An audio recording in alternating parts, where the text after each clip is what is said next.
My name is Joe Peroni, and this is the Rise Above Project. And today I want to talk about external validation. Now, modern psychology tells us that external validation should not be sought after in any way, and it's actually on the dysfunctional side. And I'm not saying I don't I'm not saying I don't agree with that. But on the other hand, I think that we're throwing out the baby with the bathwater in some ways when we say that people don't need external validation. So let's go over this a little bit. Let's start off with the most important, which would be internal validation. It's when your self-worth is determined by the individual, by yourself, and you do things for yourself, not for approval from others, or not for external rewards. Now here's an example. Let's say you want to go on a diet. You should want to do that because maybe you want to be healthy or maybe you want to lose weight. If you're doing it for somebody else, you're never going to follow through. And even if you do, you're not going to be happy because you're trying to please somebody else and it's not for yourself. And there's a lot of examples like that. Let's say going to college. If you want to go to school to take liberal arts, but let's say your parents want you to be a lawyer and you end up going to law school, you may or may not finish, but either way, you're probably not going to be happy because you're doing it for somebody else. You're not doing it for yourself. So if you want to increase your chances of being happy, you have to be internally validated. And another good thing about internal validation is that you are in complete control of that. You don't have to worry about approval from others. In external validation, you do have to worry about society, your friends, your family, your spouse. And if you have to worry about what they think first in order to give you the green light to be happy, your life is always going to be up and down and in the balance of somebody else and not yourself. So again, I think though when we look at it from book knowledge, we can all agree that internal validation is absolutely the most important thing. And external validation would be something that we don't really want to seek because it's not a clear way to be happy. But let's just be human for a second. Let's get out of the books and let's talk reality. What is validation? Here's some synonyms for the word validation: appreciation, admiration, respect, support, confirmation, acknowledging, recognizing, attachment. All these things are synonyms for validation. Who doesn't need that? I think if we're honest about it, I think we all do. Let's take a look at the opposite of validation, the antonyms, which would be ignore, deny, reject, dismiss. And I think we could agree that if you're in a relationship and these are the types of things that are happening, it's emotional abuse, nothing short of that. So again, I think we do have to take a look at external validation because all living things probably need it. So let's kind of prove that a little bit. I think all relationships are dependent upon a certain degree of external validation. All partners validate each other, or else they should, if it's a good relationship. And I'm talking romantic relationships, business relationships, and just relationships with society in general. Let's start off from the very beginning. Babies. All babies come to this earth the same way, naked, needy, and fully dependent upon their caregivers. What they're looking for is to be validated. They're looking for a healthy attachment. And if they don't get this, this is what is every single disorder you can name that's in the DSM starts with an invalidated childhood. So yes, right from the very beginning, we need validation. Attachment and healthy attachment equals validation. Now let's take a look at the end of the spectrum, or the top of the spectrum, so to speak. Whether you believe in God or not, let's just take a look at that. Even does a God need validation? Well, Aristotle said this a long time ago. Let me start with him. He said, whoever is delighted in being in solitude is either a beast or a god. So let me challenge that for a second, because I think what he said is true for the most part. Except I don't think he goes far enough. Because let's take the king of beasts, okay, which would be the lion, at least in my opinion. Lions need validation. That's called a pride. And a lion without a pride becomes real emo real quick and real dead real quick. So all lions need their pride in order to exist in the world, to survive. So that's just another word for validation.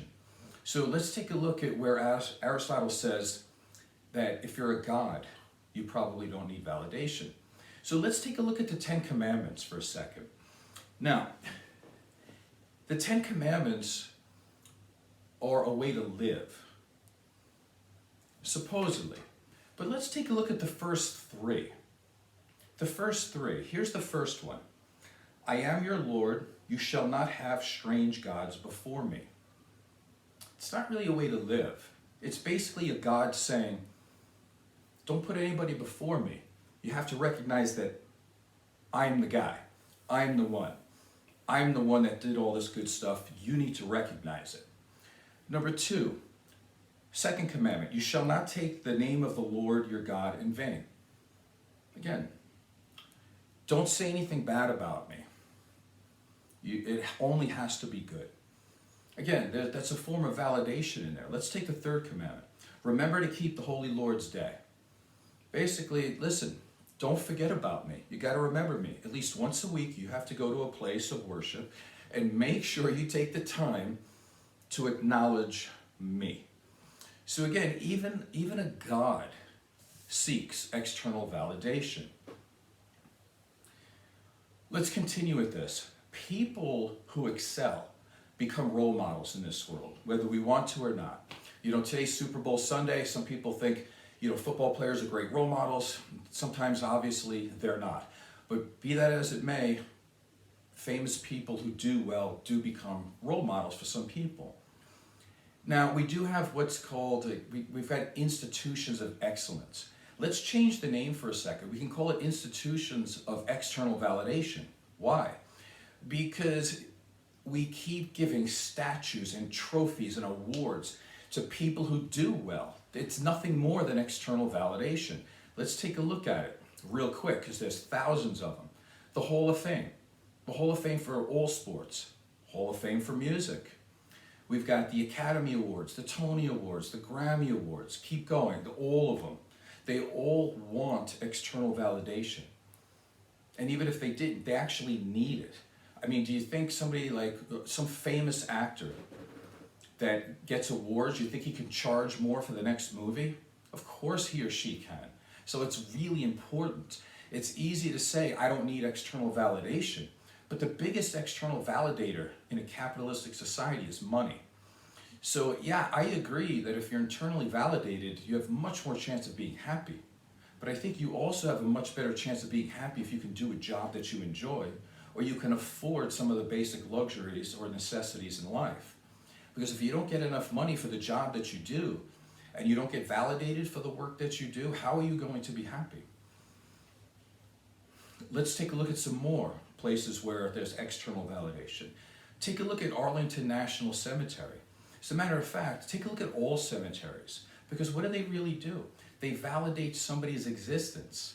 And that's probably, when we look at human beings, one of our biggest fears is the fear of death. But what's probably worse than death is to have an existence where nobody remembered you or nobody cared. That's probably the worst. So again, if nobody cares about your existence, what is that? It means you are seeking validation. I think it's such a normal human thing to do. Let's talk about all titles. It could be anything. President, colonel, doctor, licensed marriage and family therapist, Mr. Nevada, Mrs. Mrs. is also validates a marriage. Some people think relationships don't matter unless you have it sanctioned by the state. And how do you know a relationship is sanctioned by the state? Well, you get to be Mr. or Mrs. or whatever it is. So, that's important also for some people. So let's go to the original question. Internal validation is the most important tool you will need to be great at a particular skill.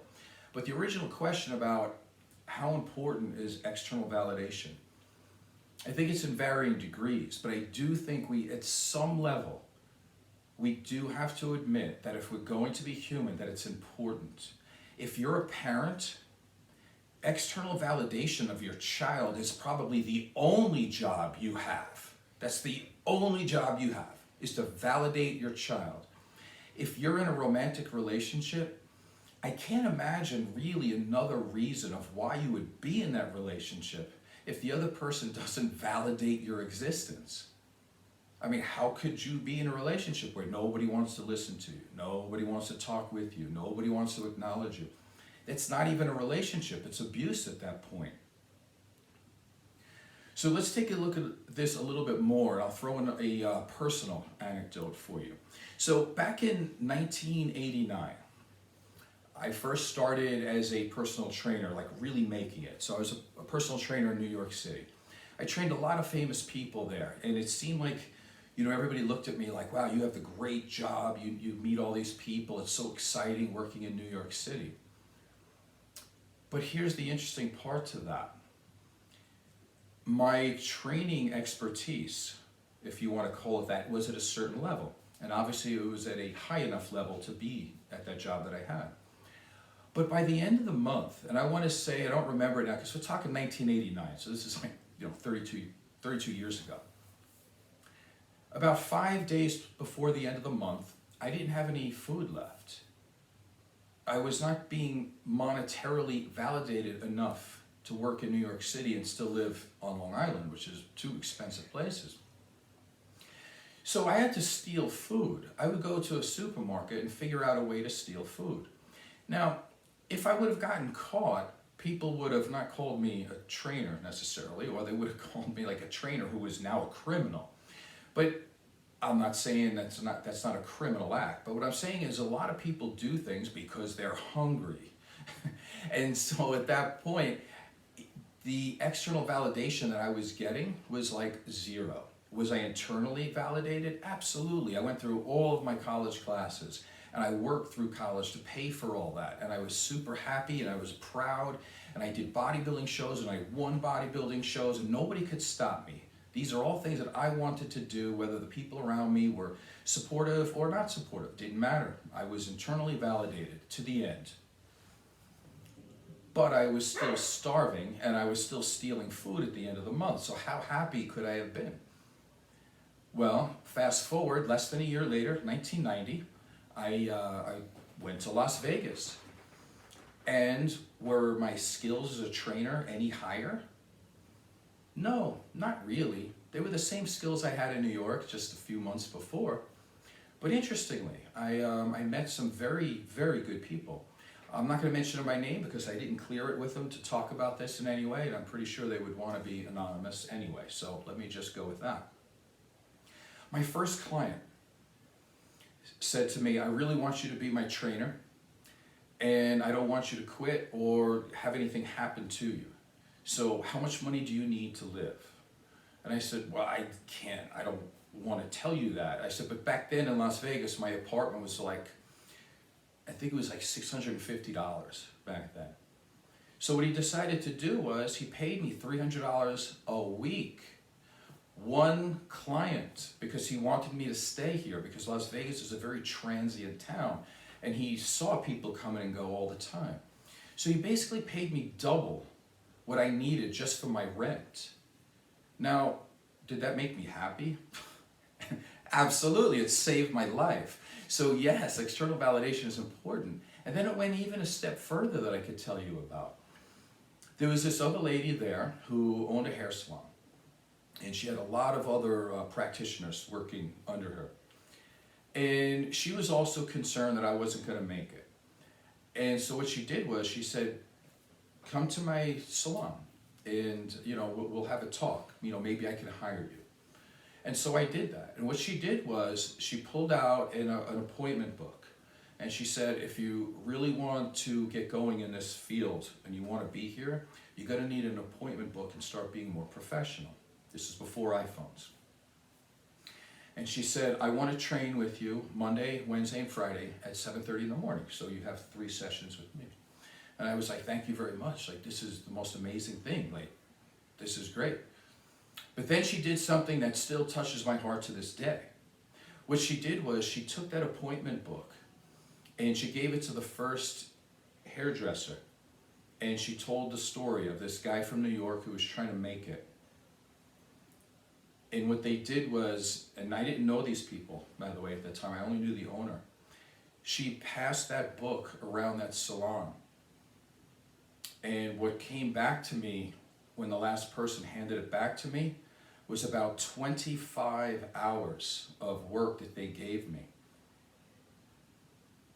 And, you know, I'm trying to do this without showing too much emotion here, but, you know, even though it was like 30 years ago, it still makes me want to cry. Like, after all those years of working hard in New York and doing all those things, I ended up just starving. And within a short time when I came to Las Vegas, I got what I needed was some external validation. I knew who I was. I knew I was good at what I did. But the thing is, though, it's like if you have ideas and they die of loneliness, you're lonely. You know, if you think you're great at a skill, but people don't see you and you don't have enough to market yourself and you can't get out there necessarily, again, you die of loneliness and you have no money. So I think it's ridiculous when, you know, you have these therapists talking to people, because I work with a lot of Medicaid